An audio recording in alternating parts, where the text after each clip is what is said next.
Savaqdaşlar, yaxşımısızlar? Mening ismim Murat Abdulla. Sizlarning yangi sinf mas'ulinglar.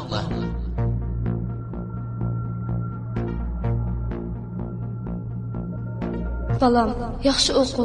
Faqat yaxshi o'qisanglar dadan qaytib keladi. Dodo, o'qinchoqning ismi Jinma?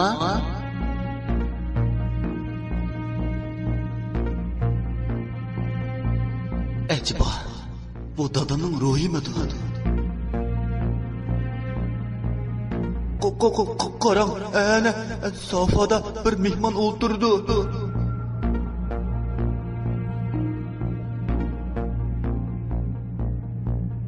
Men nimishqa qabristonlikqa boraman. O'g'limni qaytirib ber.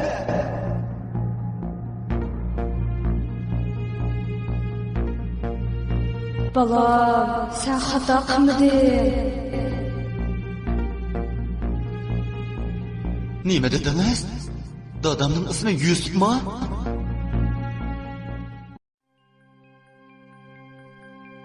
Vahimlik ovozliq asar Jin dadam. Abduri Niyoz Ro'zi Toshqin. Birinchi qissa. Mening ismim Niyoz, familiyam bo'lsa Ro'zi. Rostgapni qilsam, bu opamning Oysha Ro'zi degan familiyasini men qo'llandimmi yoki dadamning ismi shundaqmi, buni aniq bilmayman. Tug'ilib aqlimni bilsam, bechora opam meni jenidan aziz ko'rib, tili yomonning tilidan, ko'zi yomonning ko'zidan saqlab, ming bir jabodi baqqinni aniq bilaman. Ras, opam meni qandoq baqadi, kimlarning eshik oldida talmirib, kimlarga qandoq xor bo'lganligini o'zi biladi. U shundoq jafokash. Kimlarga non yiqib, kimlarga kirqat yo'di. Kechilar oqqan yoshlarni mendan yushirib keldi. Ammo mening eng ko'nglimni yerim qildigan ish bechora opamning hech qanday bir urug' tuqqanlari yo'q. Yakki yegona. Dadamga kelsak, opam menga bu to'g'riliq gap qilmaydi. Balki so'rsammi, uni buni deb qasdan gapni boshqa tarafga boraydi. Nihoyat menmi maktab yeshiga yetganda hamma bolalarga o'xshash maktabga bordim. Ammo men bolalarga xos xo'shallikdan bahramand bo'lolmadim. Hamma sabab mening shu dodsizligimdan edi. Menga nere yetim o'g'loq. Balalar shundoq deb o'yinlarga qo'shmaydi. Ey yetim o'g'loq, dodangizning tashlab etganman qosmoq soqlandi, nertra? Bunday gaplarni anglasam, yuragim qattiq azoblanadi. Hatto opamga deyishkimi petinolmaydi. Shu sababdanmikin men sinfdagi eng döt kalva o'quvchi bo'lsam kerak. Bu mening döt kalvaligim, dars va maktab qiziqishimning yo'qligini bilgan opam ancha xo'shal emasdek qiladi. Balam Niyoz, maktabda yaxshi o'qi. Dedi opam bir kuni rasmiyat uchun kitob o'qishga kirib olgan holimni bayqab qilib. Faqat yaxshi o'qisanglar kelgusing parlaq bo'ldi. Yaxshi o'qi. Qani degina, sen nima bo'ldi? Men opamga nima deyishimni, qanday javob berishni bilmaydim. Opam bo'lsa maktabda bolalarning meni dodisi yo'q, yetim o'g'loq deb haqoratlashidan bexabar edi. Men opamdan dadam to'g'riliq birer qanoatlanarlik javob ilib, bolalarga dadamning qanday odamligini bildirib qo'yish o'yim bor edi. Opa, dadam kim? deb babisam, maktabga bormayman. Darsni o'rganmayman. Men uchuqdan uchuq opamdan so'rdim. Bechora opamning kimlarning ishini qilib, kimlarga non yiqib, kimlarning kirqatlarini yuyib topgan ozg'ini shu pullari men uchun bo'lsa kerak. Shunga opam menga mundoq dedi. Balam, yaxshi o'qi. Faqat yaxshi o'qisanglar, dadam qaytib keldi. U seni faxrlandi. Buning uchun faqat ko'ngil qo'ysanglar bo'ldi. Opam zar-zar yig'lab turib shundoq degan edi. Mana shu kundan boshlab o'rganishga kirishdim. Ammo yana shu döt kalva yetim o'g'liq beti hech nima kallamga tushmadi. Kunlar shundoq o'tib, 2-yillik 2 mavsum oxirida maktabga yangi bir turki muallimlar keldi. Hamda 20 net yoshlar chog'masidagi doimli kulib turadigan bir muallim menga sinf mas'uli bo'ldi. Rost gapni qilsam, burungi muallimimdan bu muallim ko'zimga xilili issiq ko'rinib qoldi. Nimasini dey? Burungi muallimni ko'ra ko'zim yo'q edi. Saboqdoshlar yaxshimisizlar? Kulib turib o'zini tunishtirdi yangi kelgan muallim. Mening ismim Murat Abdulla. Sizlarning yangi sinf mas'ulinglar. Uning har bir ig'iz gapini, har bir harakatini men astoydil ko'zlab bu Murat muallimga havasim kelib qolgan edim. Qani saboqdoshlar, bu tunji soatlik darsni tunishib chiqishdan boshlaylik. U birma-bir bolalar bilan tunishib chiqdi. Faqat menla qolgan edim. Ichimda bo'lsa, Murat muallim menga gapni qilmaydi deb o'ylagan edim. Saboqdosh, ismingiz nima? Kelgusi orzuyingiz nima? Murat muallim menga qo'lini tanglab turib shunday so'rab qoldi. Men qanday qilishimni, nima qilishimni bilmay turib qolgan edim. Muallim, u bir kavva, yetim o'g'loq, u kelgusida dod bo'ladi. Qaysi bir bolaning meni masxir qilib degan mushu gapidan sinf ichida kulki ovozi. Yo'q. Meni maza qilgan modish kulki ovoz ko'tarilib ketdi. Men ko'zimni echishtirib kelgan ochiq yoshni qo'yib etib, sinfdan ushqanday yugurib chiqib ketdim. Saboqdosh, saboqdosh! Faqat Murat muallimning meni saboqdosh degan gapini chalib bo'la anglab qolganini bilaman. Bolalarning kulgisimi jimjit bo'lib qoldi. Saboqdosh, to'xtab turing. Men olli-burun maktab maydoniga chiqib olgan edim.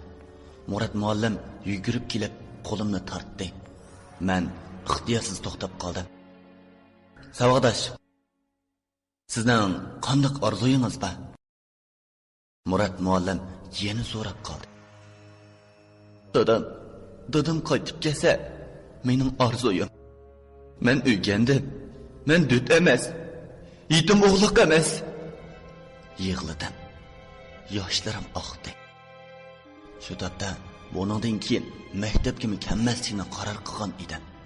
Lekin bir o'ylamagan ish yuz berdi. Dal mush ish mening taqdirimni o'zgartirib etdi. Murat muallim asla meni ko'tarib elib sinfga kirdi-da, meni partamga o'ltirg'izib qo'yib, bolalarga dedi. Saboqdoshlar, bu dunyoda hammamizning dadisi bor. Mana men bugundan boshlab, yo'q, hozirdan boshlab bu saboqdoshning ham muallimi, ham dadisi dedi. Sinf ichi sukut qaytib qoldi.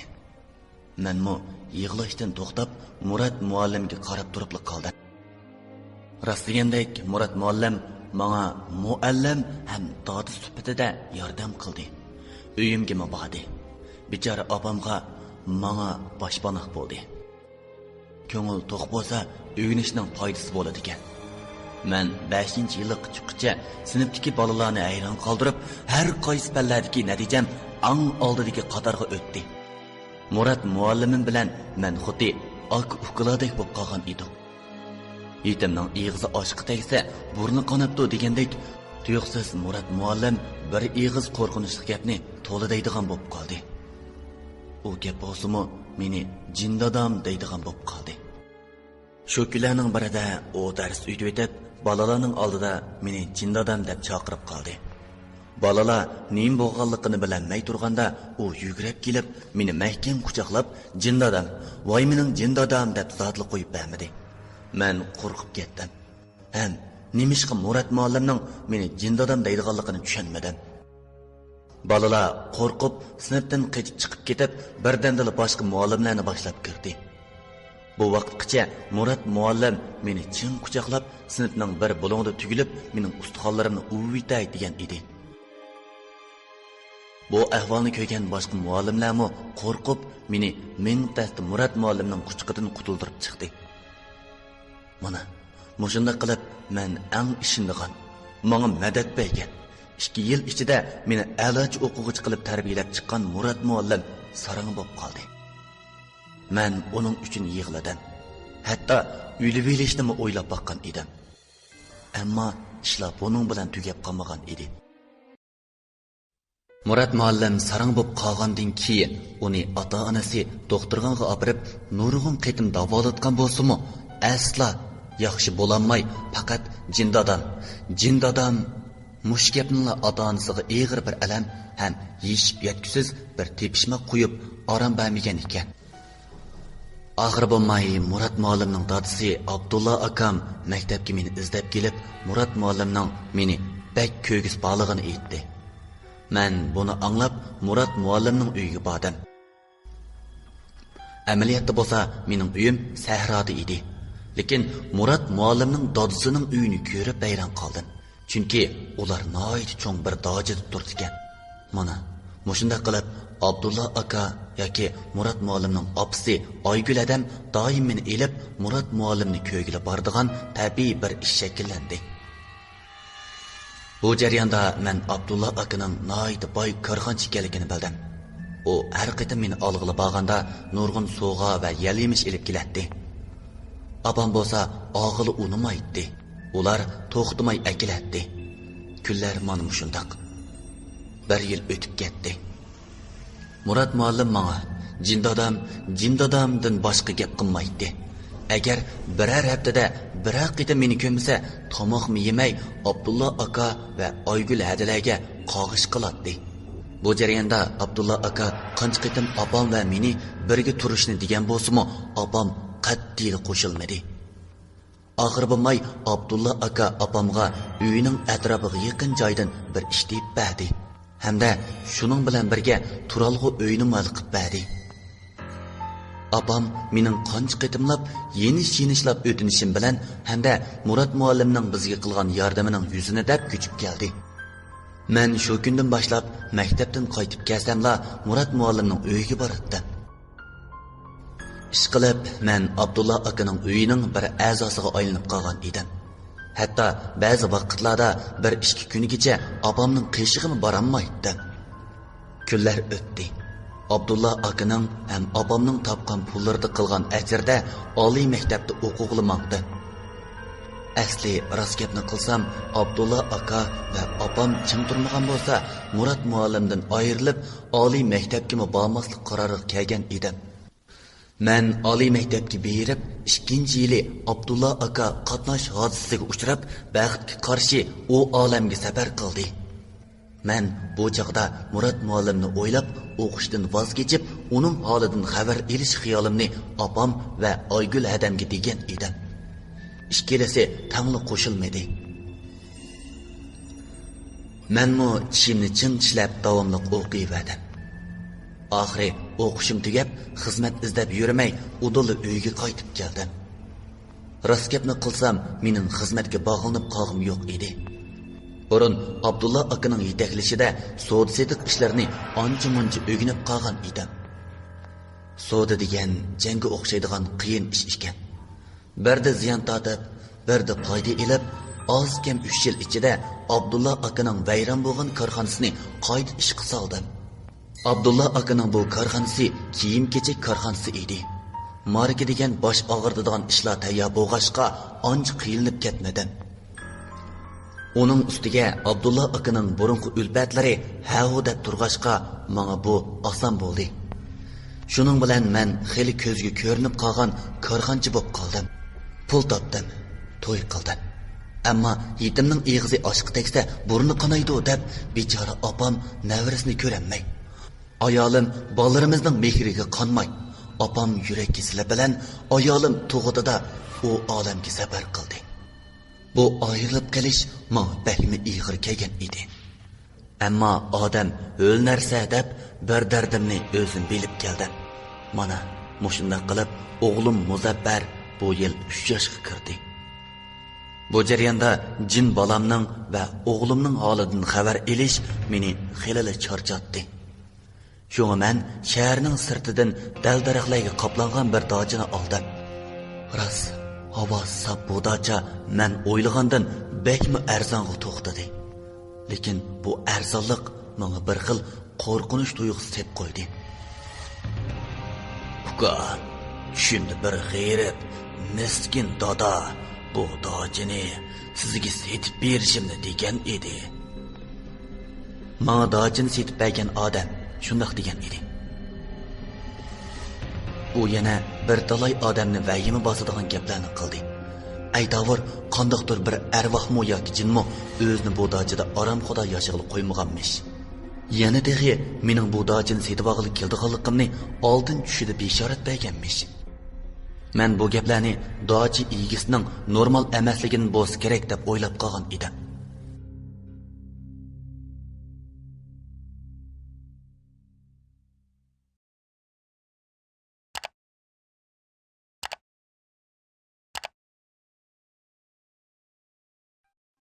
Bu yana bir talay odamni vahima bosadigan gaplarni qildi. Aytavur, qandoqdir bir arvohmi yoki jinmi o'zini bu dojida orom xudo yashag'ili qo'ymaganmish. Yana dehi mening bu dojini setib olg'ili keldiganligimni oldin tushida bishorat berganmish. Men bu gaplarni doji egisining normal emasligini bo'lsa kerak deb o'ylab qolgan edim. Darhol bu dojini qayta bezab, har qaysi hujra va mehmonxona ishqilib, hamma xonlarga va hujurlardagi barliq narsalarni yangidan elib, qayta yangi bir tusga akeldim. Mana hozir Aygul Hadam, Murat muallim, o'g'lim Muzaffar kechlik tomoq yeb bo'lib, televizor ko'rib turardik. Bu dojidagi tozliq uyi sirtda bo'lib, o'g'lim Muzaffar birdanda nadandir bir o'zi bilan tang degidek o'g'il bolaning qo'nchiqini ko'tarib kiribdi. Men buningga ajablanib qolgan edim. Cin keldi. Apa, cin. Murat muallim o'g'lim Muzaffarning qo'ldagi qo'nchog'ini ko'rsatib turib shunday dedi. Aygul Hadam va men Murat muallimning tuyuqsizli degan bu g'alati gapidan hayronlik ham nimalardan ansirgandek bir-birimizga qarshib qoldik. O'g'limmi qo'lidagi qo'nchoq tikilib qolgan edi. Nereden topding bu qo'nchoqni o'g'lim? O'g'limdan so'radi. O qo'lidagi qo'nchoq tikilgancha dedi. Hojat qilib bo'lib chiqqanda ishig'ingda turibdi ekan. O'g'lim aralli mush gapni qildi. Xuddi qo'nchoqni bir elib ketadigandek texmi mahkam tutib, menga tikilib qaradi.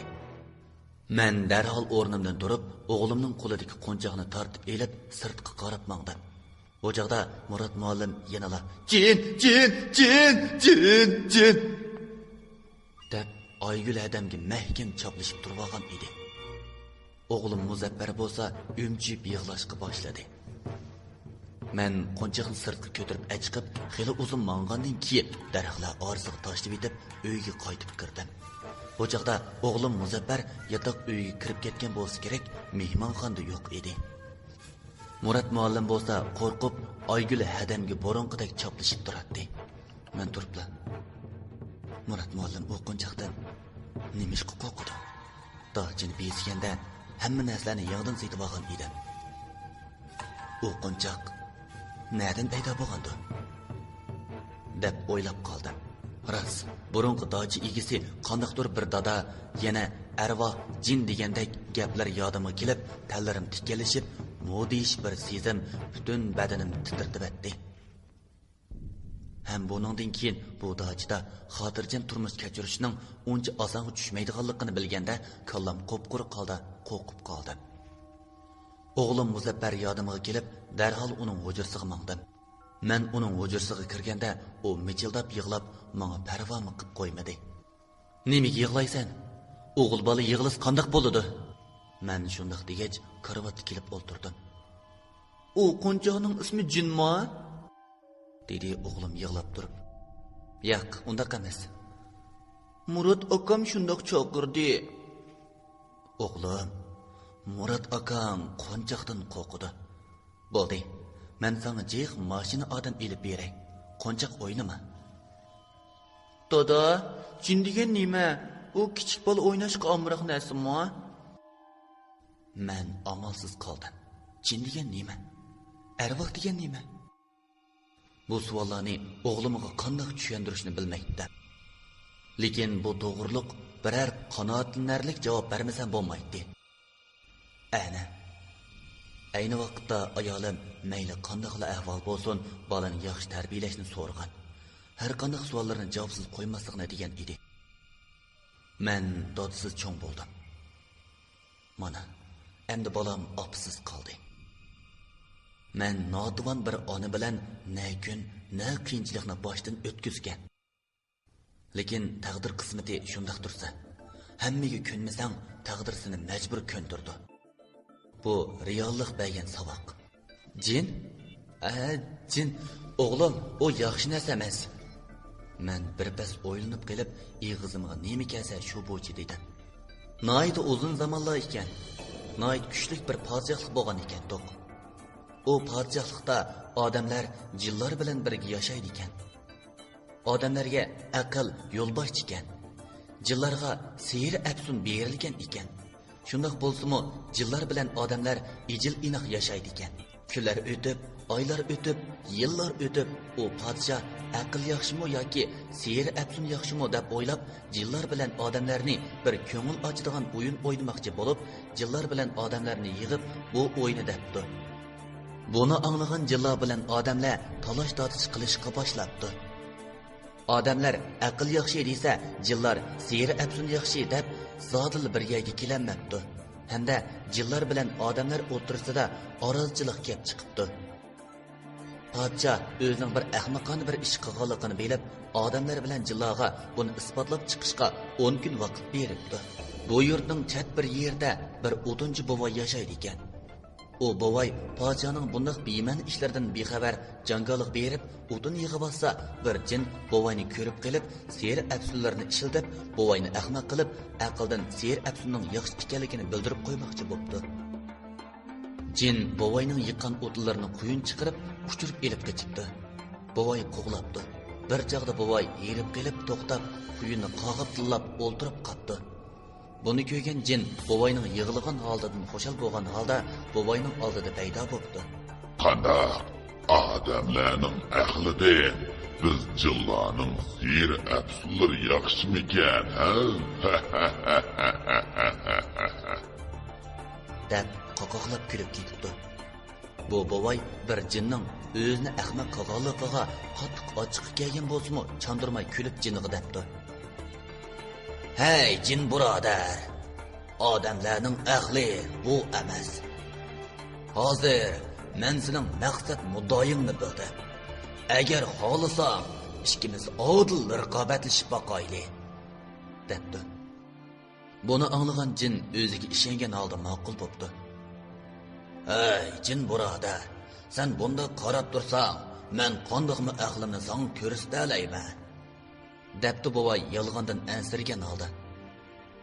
Sen malol ko'rmasang, seni ovu daraxtga bog'lab qo'yay. Ondan aqlimni sana ko'rsatay. Qandoq? debdi bovoy.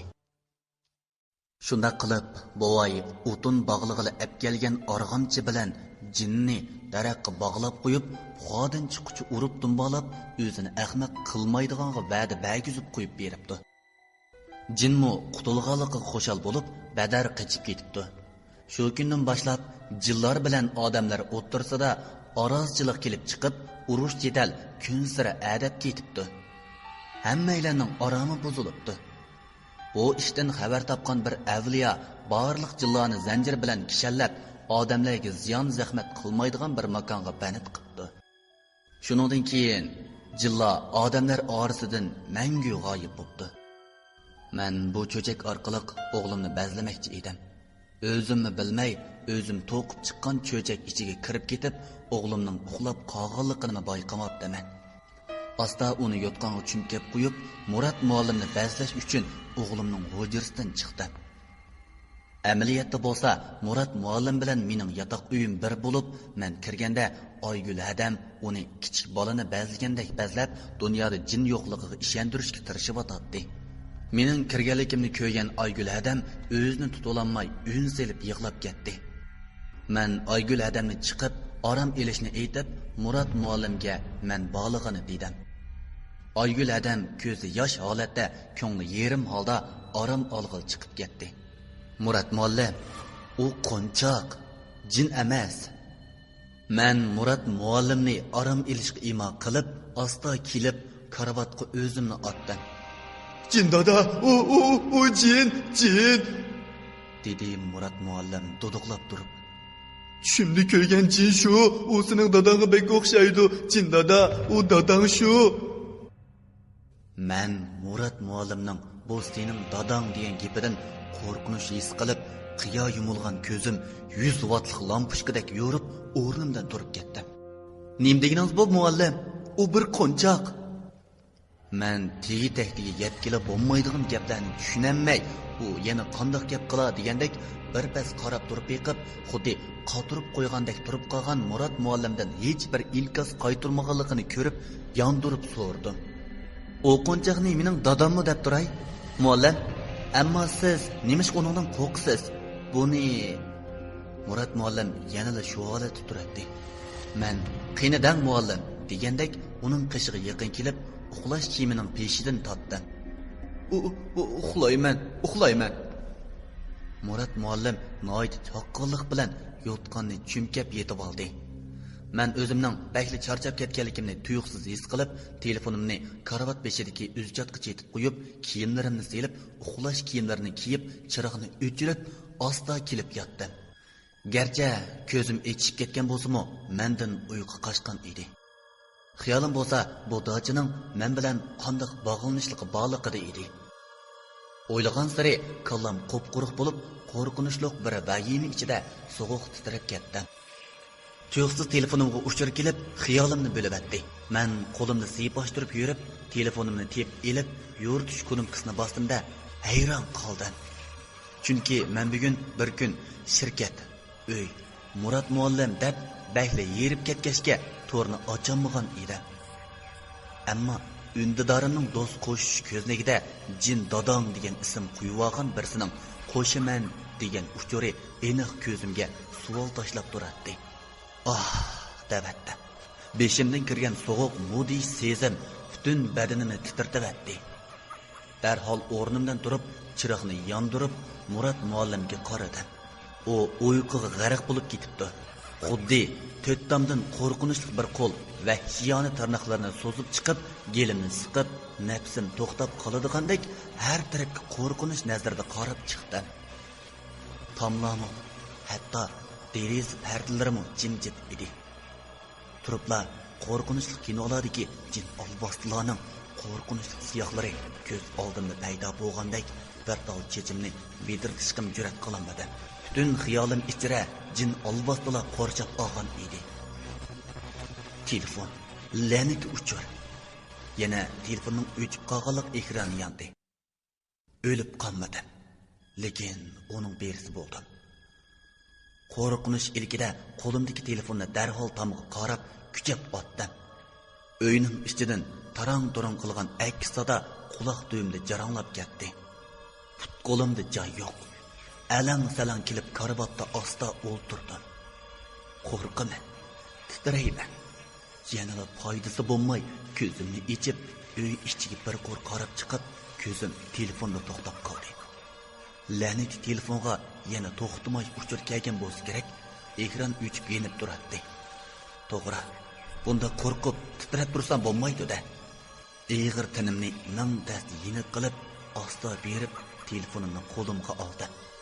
Qo'rqinchlarni yengish uchun undidorimni ichib, heliq uchurlarni bir-birlab ko'rib chiqdim.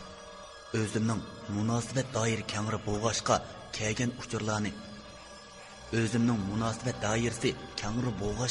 kelgan uchurlarni birma-bir o'qib, anglab bo'lamayman-da. Ba'zi uchurlar al-og'illardan, ba'zilari xizmat munosabati bilan, ba'zilari ahvol so'rab, yana ba'zilar chaqchaq qilib qilgan uchurlar ekan. Meni vahimaga selib kelgan uchur bo'lsa, eng boshda xuddi meni yeydigandek baqirib turardi. Yanada ajablanib qoldim. Meni avor qildiganlar ko'p bo'lg'ashqa do'st qo'shish ko'zligini itiratgan tursam, bu qanday ishdir? Faqat shunchalik o'ylashga kallam ishladi.